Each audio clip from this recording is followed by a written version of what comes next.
welcome to the February 2nd, 2021 meeting of the Bryan Board of Public Affairs. First item on the agenda tonight is to approve the minutes of the January 19th, 2021 regular meeting. Being presented with the minutes, had a chance to read them over. Any additions or corrections that we should make note of? I see none, Tom. I move that we approve the minutes of the January 19th meeting as written. Thank you. This is Karen. A second. Dick? Yes. Karen? Yes. Tom?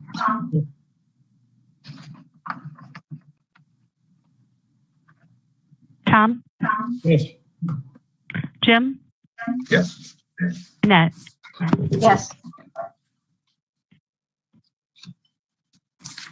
Next item on the agenda is the hearing of public concerns. Is anybody there that would like to call in at this time? We'll pause for a few seconds and we'll move on.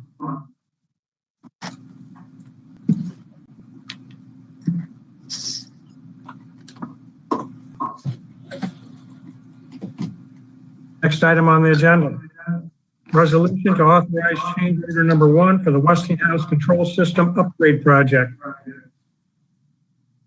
Lori, would you number and read, please? Resolution number 6, 2021. Authorizing change order number 1 for the Westinghouse control system upgrade project.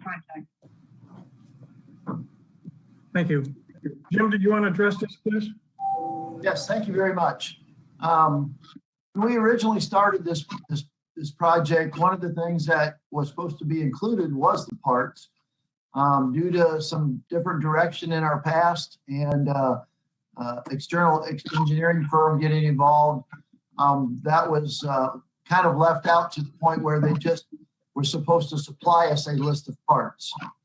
So upon looking at the parts when we got the list, there were some very critical parts that would have put us down for an entire season if we had to wait for them. The original list that they sent me was $221,720. So I got with the engineering firm and with their engineer, Clint, if you're familiar with him, and we went through and looked at the items from a standpoint of how long it took to get them, how much setup it took to set them up and program them, and how long it would take for us to get them from someplace to actually on the machine operational. And so we cut down the list and got pretty much rid of all the Allen Bradley PLC cards because those are typically easier to get, even though they said that the lead times are 4 weeks. Everybody in the United States would have to be using that particular card not to get one flown in from someplace if that was really bad. But things like the gas valves and the Indershauser ones that need programmed, the Schweitzer protective relays, we have no other of those anywhere in our arsenal from the past or that we could even rely on from a substation, because substation Schweitzer protective relays are different than generator protective relays. They look at different things. And then the other side was the excitation stuff. It's very unique. It's very, there's not any reason out there to use it except for on a Westinghouse. From an excitation standpoint, from a bridge and a rectifier. So we pared that down to those type of items, and that's where we come up with $138,006 in order to get those brought in from the engineering company. They would order them, they would program them, and then they would bring them with them when they did GT1 so that we could make sure that they were all set up properly and then operational if we would need them. So that's why we're respectfully asking for this change order to be approved.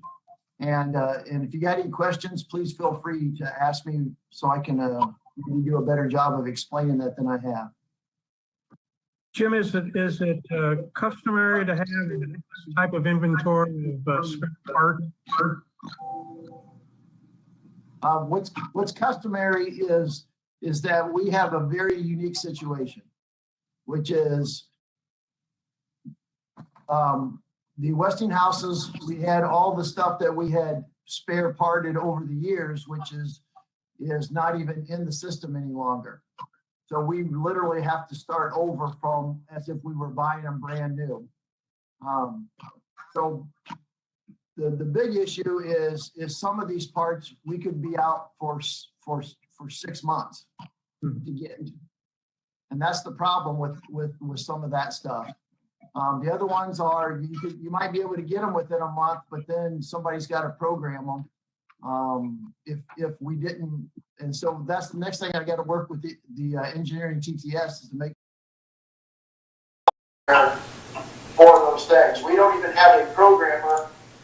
If you've ever heard of the term HART, HART, is a programmer for the Inverse Hauser and pressure switches.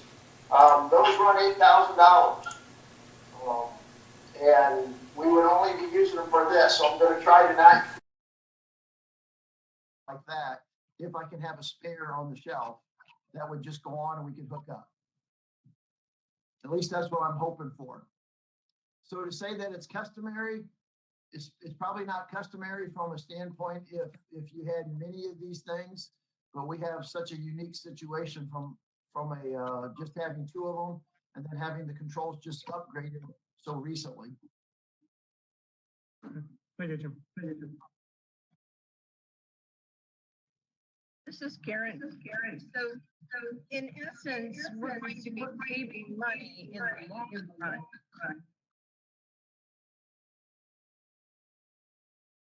Programmed in advance, as well as having them accessible, saving time in shipment and searching for them, which can be a nightmare in itself.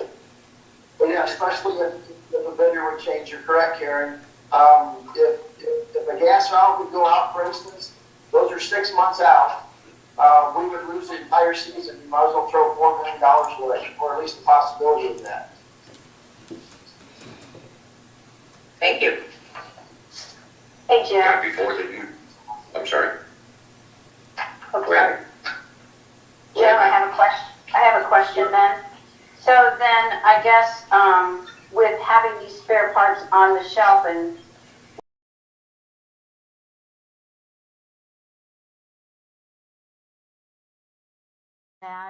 either repair the part that you had to replace, or would you just try and order another one to put back on the shelf and have it programmed?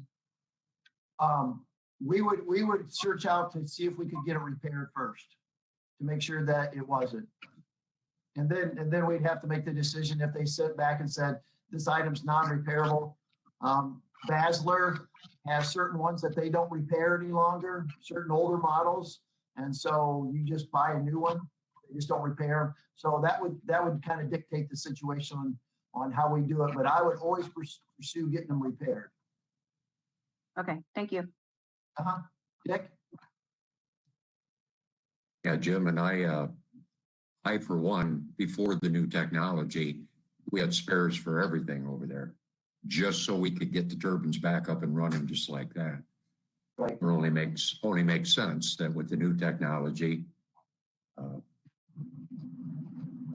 can everybody still hear me? Yes. All right, I'll keep talking, but I lost my screen. With the new technology, it only makes sense that you have spares. Because if you didn't, I mean, you could lose that much money in 2 days of generation. Yeah, very simple. And we've tried to pare it down. Now, maybe in the future when funding opportunities, we can maybe get some more of the Allen Bradley cards that we would see that were a little more critical. But I'm trying to just get the things that are just so far out there that there's just no chance if one would go bad of actually getting through the season. Yeah. Any other discussion? Any other questions for Jim?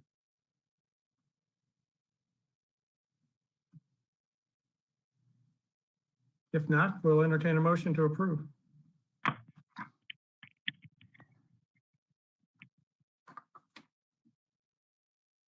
This is Karen. I make a motion that we approve purchasing the spare parts. This is Jim. I'll second. Karen, Yes. Jim, Yes. Tom, Yes. Dick, Yes. Annette. Yes. Thank you all very much. I appreciate it. Thank you, Jim.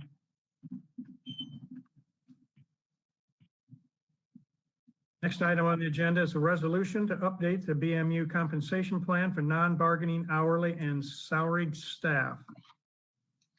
Jackie, would you like to address that, please? Yes, I can. Would you like me to number and read it? Oh, excuse me, Laura. Yes, Go ahead. Lori, please. Resolution number 7, 2021, updating the Bryan Municipal Utilities compensation plan for non-bargaining unit hourly and salaried staff and declaring an emergency. Thank you, Laura. Now, Jackie. Okay. We look at the compensation plan annually and update it with the minimum wage, and the minimum wage went up 1.15%.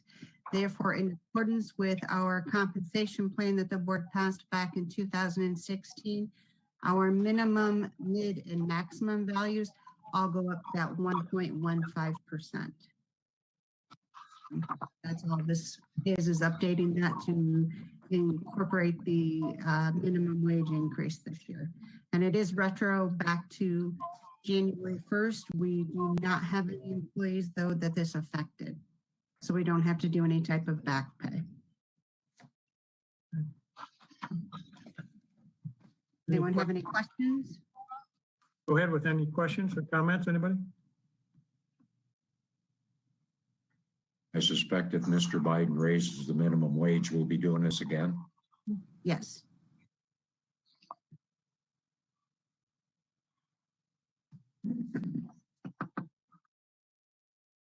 No further discussion. We'll entertain a motion to This is Dick, so moved, huh?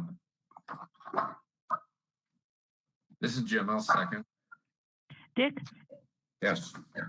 Jim, Yes. Tom, yes. Karen, Yes. Annette. Yes.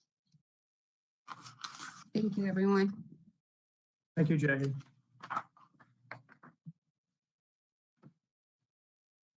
Next item on the agenda is to request to place a water department employee on regular employment status.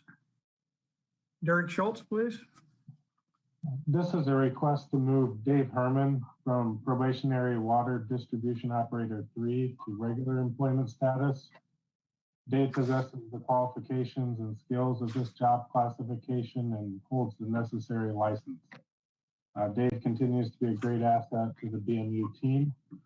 We would respectfully request to move Dave Herman from probationary distribution operator 3 to regular employment status.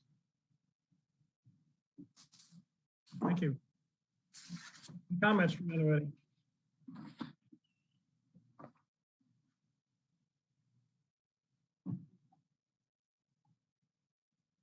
I think this is pretty straightforward. It's another jump up now.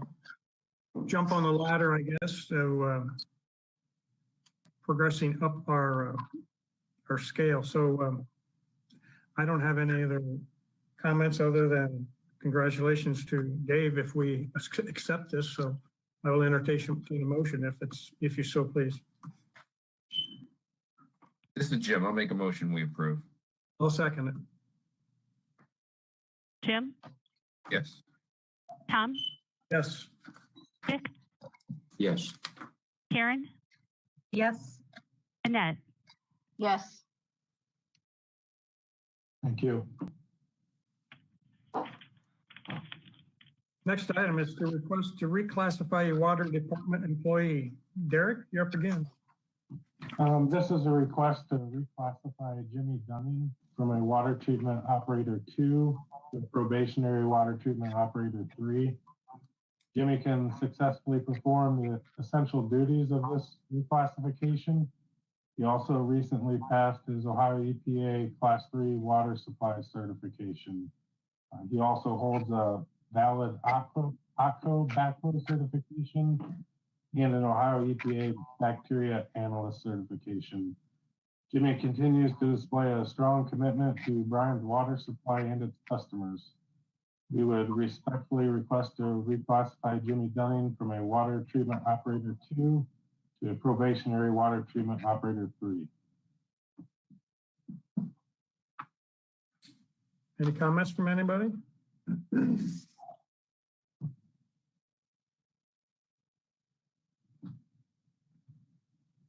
Another instance where we are happy to see people move up and retain them. It's always easier to retain them than find somebody to replace them. So we're fortunate to have these individuals.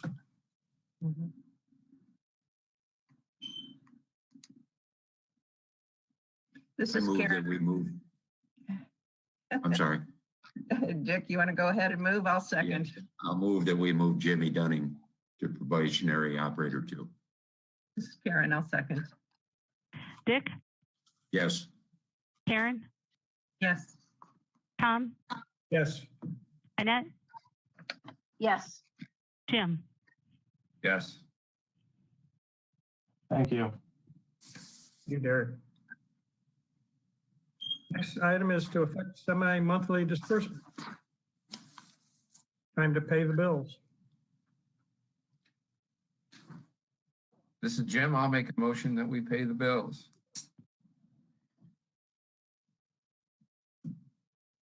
This is Dick. I'll second. Jim, Yes. Dick, Yes. Tom, Yes, Annette, Yes. Karen. Yes.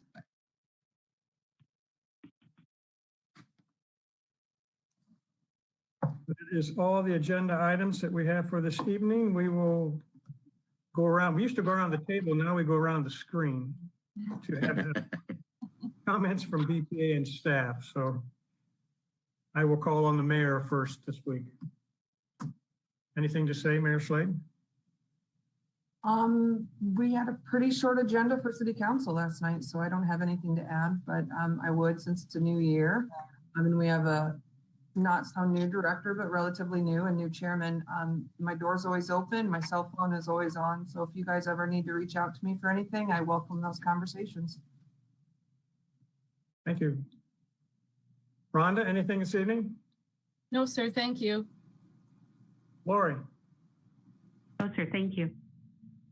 Jackie? Not anything else. Thank you. Any department heads that are speaking? Anything to say? Nathan? Yeah, I have just a couple things I'd like to talk about. I know Karen brought it up last time about the Good Neighbors Fund, but I just wanted to speak on that some more. I wanted to thank everyone that donated to our Good Neighbors Fund. It seems like, during the hardest times, people are the most generous. And it really surprises me. And 2020 was the highest year of donations since the inception back in 2005. I think we brought in over $13,000 in donations last year, which is amazing. And even January, I just got the numbers for January, was one of the highest numbers too, almost $1,900 for January. And I think that speaks volumes about our community and how much they're willing to donate even during a pandemic. So I applaud those people for their donations. I just thought it was worthwhile to call it out. And to make sure that, those people that need the help, reach out to NOCAC, the money's there. So if you need help and you're struggling, please reach out to them. I'd also like to remind the board that we'll probably be starting our review presentations on the next February 16th meeting. So probably be prepared for some long meetings that day. Also, I'd like to thank Dave and Jimmy. We're fortunate to have them. I mean, it's everybody's worked their way right up the ladder. I think this is probably the first time that I can ever remember that we have maybe 4 Class 3 water operators. That's saying something about our community. So you're right, Tom. We're lucky to have these people and them moving up the ladder that they do.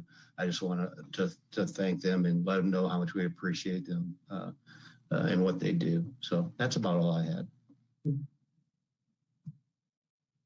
Thank you, Nathan.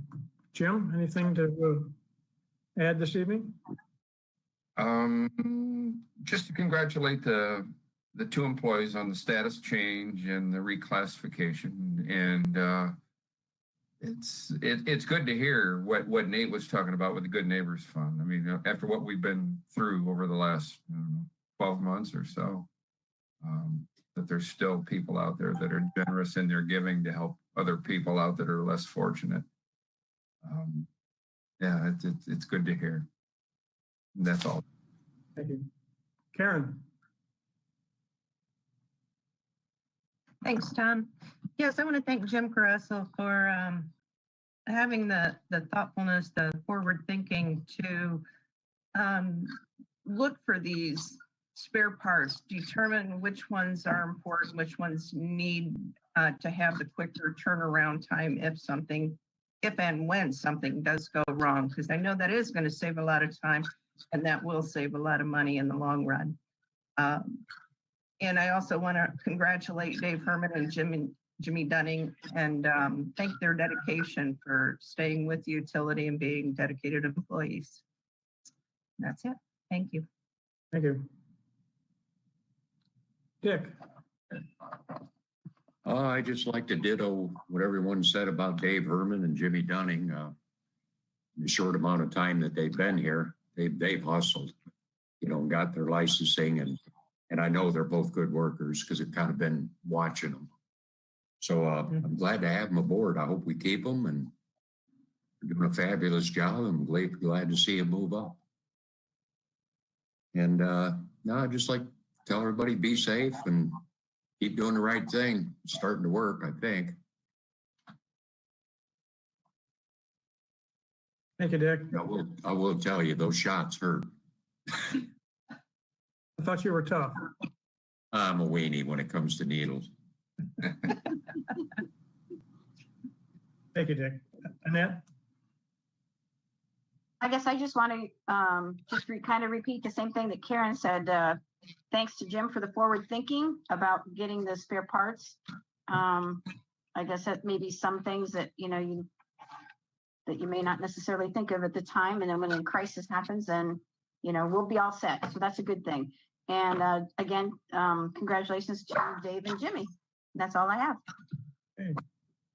Thank you. Next, we are going to go into executive session to discuss the employment and compensation of public employees and acquisition of property. I'd like to have, of course, the board, the mayor, if you would join us, Lori, Rhonda, Nathan, and Joe. And with that, we will part ways for this part of the meeting and go to the executive session.